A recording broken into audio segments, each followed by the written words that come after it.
Un encuentro con su palabra, porque secase la hierba, marchitase la flor, mas la palabra de Dios permanece para siempre. Con ustedes, el doctor José Ricardo Arias Quintero.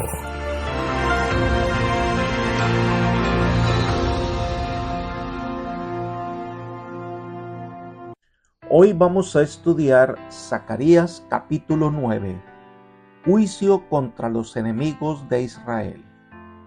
Te invito a orar. Padre nuestro que estás en el cielo, te agradecemos, Señor, por tus cuidados, por tu amor, por tu misericordia. Gracias, Señor, por proveernos del pan diario, no solamente material, sino también espiritual. Por eso te pedimos en este momento que la presencia de tu Espíritu sea una realidad, para que al abrir tu palabra y estudiar este capítulo de Zacarías, podamos tomar lecciones que fortalezcan nuestra fe. Gracias, Padre, por tus bendiciones, gracias por acompañarnos, gracias por darnos sabiduría y entendimiento, pues lo pedimos en el nombre de Jesús. Amén. El libro de Zacarías tiene un tema central. El Mesías nos habla de su primera venida, de su segunda venida y de su venida después del milenio para establecer su reino eterno. Este capítulo en particular nos va a llevar a revisar el concepto de su primera venida. Aquí se nos presenta que esa venida es como conquistador, salvador. Esta figura del Cristo Rey victorioso que nos presenta el capítulo 9 puede ser aplicado también a la segunda venida de Cristo. Y lo que esperamos su venida, debemos aprender por contraste de Israel para no cometer los mismos errores y que realmente estemos preparados para recibir al Señor cuando venga en las nubes. La primera sección del capítulo 9 de Zacarías son los versículos 1 al 8. Este mensaje profético comienza con un juicio contra las naciones orgullosas, ricas y poderosas, pero que no confiaron en Dios. De esta manera, llegan a ser naciones débiles. Varios elementos que debemos considerar. Versículo 1. Profecía. Palabra de Jehová en la tierra de Adrac y en Damasco. A Jehová deben mirar los ojos de los hombres y todas las tribus de Israel. Este capítulo es una profecía, una declaración profética, un oráculo. Es el mensaje de Dios, no son palabras humanas. Son un oráculo divino, una declaración a la que todos deben prestar atención. Este juicio divino es sobre ciudades como Adrac, Damasco y sobre Tiro y Sidón. Estas son usadas como símbolo de muchas naciones que consideraban que su poder se basaba en la riqueza que proporciona el oro. Y de esta manera, a pesar de las evidencias claras que debía llevarlos a adorar al Dios eterno, rehusaron hacerlo. El texto dice: a Jehová deben mirar los ojos de los hombres y todas las tribus de Israel. Todos los seres humanos estamos bajo la mirada del Dios eterno. A Él debemos dar cuenta por nuestros actos. Debemos recordar que cuando ningún ojo humano nos ve, nada está oculto a los ojos de Dios. Conoce bien a cada uno. En la Nueva Versión Internacional leemos este texto de la siguiente manera: ciertamente el Señor tiene puestos los ojos sobre la humanidad y sobre todas las tribus de Israel. Dios lo conoce todo. Tiene sus ojos puestos sobre la humanidad y en especial sobre sus hijos. Leamos los versículos 2 al 4. También Hamat, que está en su frontera, y Tiro y Sidón, aunque sean muy sabias. Tiro se edificó fortaleza y amontonó plata como polvo y oro, como lodo de las calles, pero el Señor la empobrecerá, hundirá en el mar su poderío y será consumida por el fuego. Hamat era una ciudad del norte de Damasco. Conquistar esa ciudad abría el paso para la conquista del reino de Siria. La destrucción de Tiro y Sidón es ampliada en la profecía de Ezequiel. Tiro era considerada una ciudad invencible, pero esta profecía detalla en qué está basado el orgullo de estas naciones: sabiduría, el poder y la riqueza en oro y plata. Estas cosas Dios las destruirá. Su orgullo que lo llevó a la idolatría traerá su ruina, porque verdaderamente sin Dios no hay verdadera riqueza. Estas naciones verán el actuar de Dios con 3 grandes calamidades, versículos 5 al 7. Lo verá Ascalón y temerá, Gaza también, y se dolerá mucho. Asimismo Ecrón, porque su esperanza será confundida. Perecerá el rey de Gaza, y Ascalón no será habitada. Habitará en Asdod un extranjero, y pondré fin a la soberbia de los filisteos. Quitaré la sangre de su boca y sus abominaciones de entre sus dientes. Quedará también un resto para nuestro Dios. Serán como capitanes en Judá, y Ecrón será como el Jebuseo. Aquí hay varios elementos que debemos considerar. Número 1, temor. La caída de Tiro provocará desaliento y temor en los vecinos de Tiro, las principales ciudades filisteas que aquí se nombran. En segundo lugar, tristeza, porque serán desolados. En tercer lugar, vergüenza, porque su orgullo les será quitado.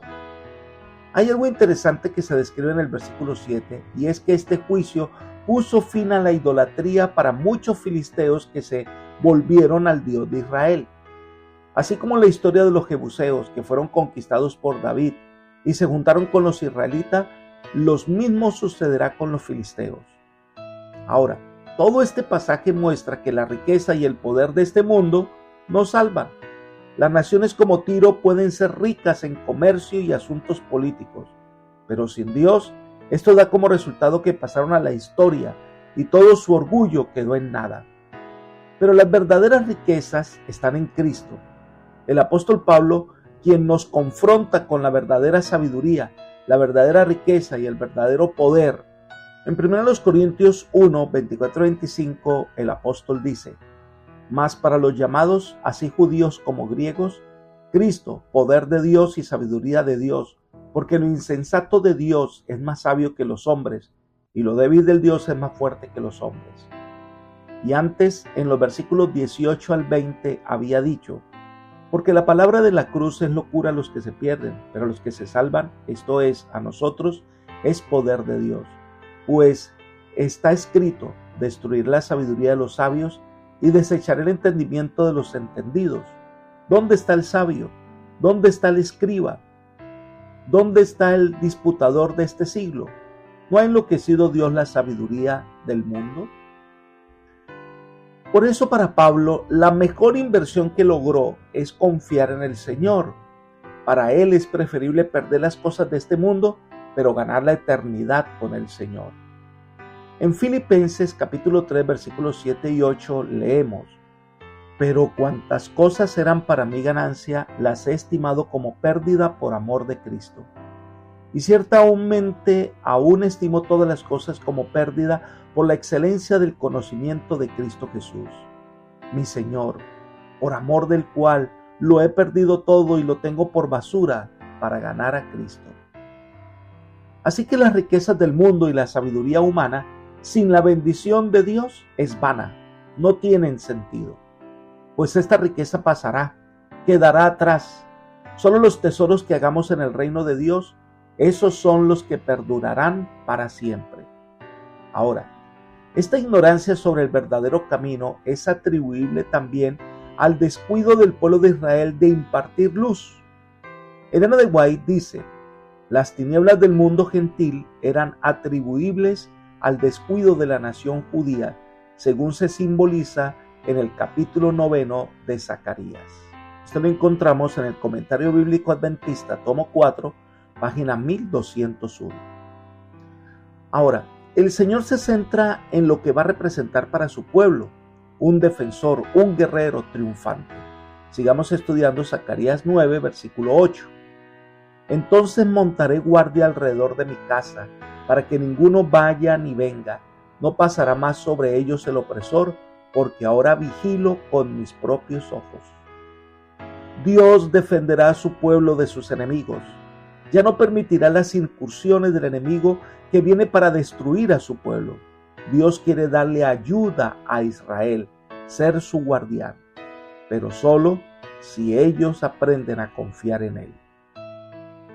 Entonces viene el centro de la visión, la presentación de la llegada del Mesías como un guerrero triunfante, como un verdadero príncipe de paz.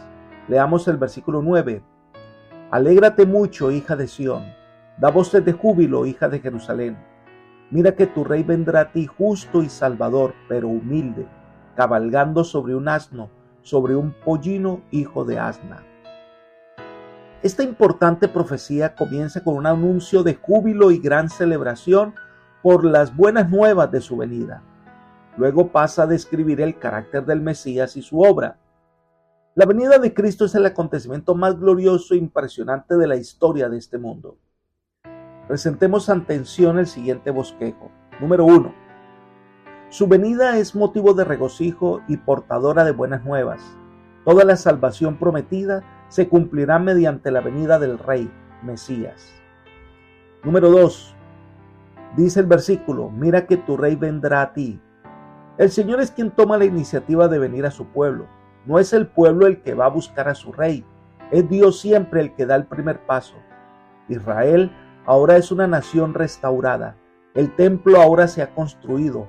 Ahora el Señor viene para traer sus más ricos dones. Tercero, se lo presenta como el justo, palabra que aparece más de 200 veces en el Antiguo Testamento. Puede traducirse como justo y recto. La rectitud moral es uno de los atributos intrínsecos del Mesías. Cristo desarrolló un carácter perfecto en su humanidad y ofrece impartirlo a todos los que lo acepten por fe. Pero también es un Mesías triunfante. Él ha derrotado a los enemigos de su pueblo. Es un gran conquistador. Viene como un vencedor. En cuarto lugar, dice que viene como Salvador. Recordemos que este Mesías viene para salvar a su pueblo de sus pecados. El nombre de Jesús significa Jehová salva, Jehová Salvador. Por lo tanto, su misión al venir a su pueblo es dar salvación. Pero además dice en quinto lugar que viene humilde. Este es uno de los más grandes atributos del Mesías. El Rey del universo es también Jehová de los ejércitos, pero también viene a su pueblo humilde. Mateo 11:29 dice, carguen mi yugo y aprendan de mí, pues yo soy apacible y humilde de corazón. Recordemos que esta humildad del Señor, nos recuerda el apóstol Pablo, se manifestó en su encarnación. Filipenses capítulo 2 versículos 5 al 8. Haya pues en vosotros este sentir que hubo también en Cristo Jesús, el cual siendo en forma de Dios no estimó el ser igual a Dios como cosa a que aferrarse, sino que se despojó a sí mismo tomando forma de siervo, hecho semejante a los hombres, y estando en la condición de hombre se humilló a sí mismo, haciéndose obediente hasta la muerte y muerte de cruz. La humildad de Cristo es algo que debe llevarnos a pensar en la grandeza de Dios. En sexto lugar, el profeta presenta al Mesías cabalgando sobre un asno, sobre un pollino, hijo de asna. Era una entrada triunfal e indiscutiblemente una profecía mesiánica, una referencia total a la entrada de Cristo a Jerusalén para llegar al templo, y la grandeza de ese templo sería mayor que el primero. Leamos Mateo 21, 7 al 9. Y trajeron el asna y el pollino y pusieron sobre ellos sus mantos, y él se sentó encima. Y la multitud, que era muy numerosa, tendía sus mantos en el camino, y otros cortaban ramas de los árboles y las tendían en el camino. Y la gente que iba delante y la que iba detrás aclamaba diciendo, Hosana al Hijo de David, bendito el que viene en el nombre del Señor, Hosana en las alturas. Este fue un día memorable. El Salvador hacía entrada triunfal. La vista de todos los que vinieron a la fiesta estaba puesta en él. De esta manera su obra salvadora sería conocida por todos al morir en la cruz del Calvario. Pero lamentablemente muchos de los que estaban allí no le recibieron con alegría. Muchos no estaban preparados para su llegada. Y eso es lo que puede pasar en esta época, cuando Cristo está pronto a venir por segunda vez. Cristo viene, y la pregunta que debemos hacernos es, ¿estás preparado para recibirle? Sigamos la línea de las ideas que se desarrollan en Zacarías 9. Entonces vemos que en el versículo 10 nos lleva a los acontecimientos de la segunda venida de Cristo. Leamos. Él destruirá los carros de Efraín y los caballos de Jerusalén. Los arcos de guerra serán quebrados y proclamará la paz a las naciones. Su señorío será de mar a mar, desde el río hasta los confines de la tierra. El que viene y es aclamado por su pueblo como humilde Salvador, es también el gran general que lucha contra los enemigos del pueblo de Dios y establece su reino para siempre. Cosa que todavía no ha ocurrido debido a la dureza del corazón del pueblo de Israel, pero que estará pronto a ocurrir para que establezca su reino en este mundo por toda la eternidad. Ahora, el pueblo de Dios debe mantenerse fiel al pacto y de esta manera será salvo. Este es el tema que va desde los versículos 11 hasta el 13. Veamos el versículo 11. Tú también, por la sangre de tu pacto, serás salva. Has sacado a tus presos de la cisterna en que no hay agua. Dios se dirige al pueblo de su pacto. Lo primero que dice es, por la sangre de tu pacto serás salva. Israel no puede salvarse a sí misma, no puede vencer por sí sola. La única manera de lograrlo es que el Señor le guíe a la victoria, y lo hace por la sangre del pacto. Es el nuevo pacto que se ha ratificado en la cruz del Calvario, donde Cristo pagó por nuestra salvación. Ahora, nosotros aceptamos ese pacto y sus condiciones para tener acceso a la salvación. Por eso el Señor dice, he sacado a tus presos de la cisterna. El pueblo fiel estaba pasando por cisternas sin agua y estaban prisioneros por las circunstancias, pero tenían las promesas divinas en sus corazones y esto los convertía en prisioneros de esperanza. Puede ser que las circunstancias nos lleven a lugares secos, a circunstancias que parecen desoladas, pero si tenemos a Cristo en el corazón y creemos en sus promesas, seremos prisioneros de esperanza. Entonces el Señor les promete doble recompensa. Es lo mismo que se expresa en Isaías 61:7, donde dice, en lugar de vuestra doble confusión y de vuestra deshonra, os alabarán en sus heredades, por lo cual en sus tierras poseerán doble honra y tendrán perpetuo gozo.